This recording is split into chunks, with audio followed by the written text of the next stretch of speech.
না, আমরা জোটের থেকে ভাগ হয়ে সিটের জন্য নয়, ইসলামের জন্য, শরিয়ার জন্য, কোরআন ও সুন্নাহর জন্য। বলতে পারেন হুজুর জামাত ইসলাম না, জামাত আর ইসলাম নাই, জামাতের নামে ইসলাম। হাকিমউদ্দিন তুলে দিয়েছে।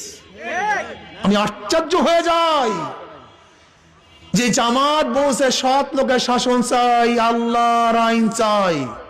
আমাকে দেখান তো এইবার কোন জায়গায় আমির সাহেব আল্লাহর আইন চাই একটা বক্তৃতা করছে কিনা দেখান তো। হ্যাঁ, চিন্তা করতে পারছেন? আমাকে দেখান তো।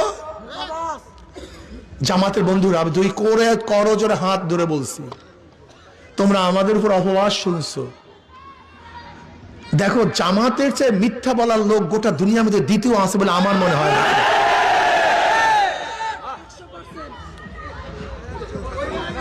বলতে পার কেন?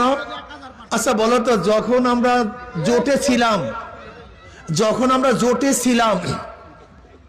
নির্বাচনের জোটে ছিলাম, এখনো সিট ভাগ হয়। যখনই নমিনেশন পেপার সাবমিট করছে প্রত্যেক জায়গায় প্রত্যেক প্রার্থী বলছে আমরা পাইছি, এখানে প্রত্যেক জায়গায়, অথচ ভাগই হয়নি, তাহলে আমরা পাইছি। এরকম ঢাকা কাঁচা মিথ্যা বলার লোক গোটা দুনিয়াতে আছে বলে আমার জানা নেই। এই দেখবে এখন কি বলছে, 400 কোটি টাকা চরমনে হুজুররা বিএনপি থেকে পাইয়া তারপরে এই করছে।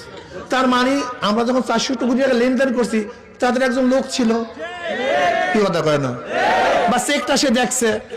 আপনি তাদেরকে বলেন ভাই যে লেনদেন করছে ছবিটা দেখান, যেহেতু আপনি ছিলেন, অথবা যে চেকে লেনদেন রয়েছে চেকের নাম্বারটা দেন। আল্লাহ আমাদেরকে মাফ করে দেন।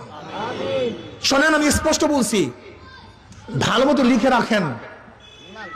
ওই যে খ্রিস্টান ভদ্র মহিলা যখন জামাতের আমিরকে প্রশ্ন করছে, আপনারা যদি ঈশ্বর যদি আপনার ক্ষমতায় নেয়, আপনার কোন নীতিতে কোন আইনে দেশ চালাবেন, তখন স্পষ্ট বলছে যে আমরা শরিয়া ভিত্তিতে দেশ চালাবো না, প্রচলিত নিয়মে দেশ চালাবো।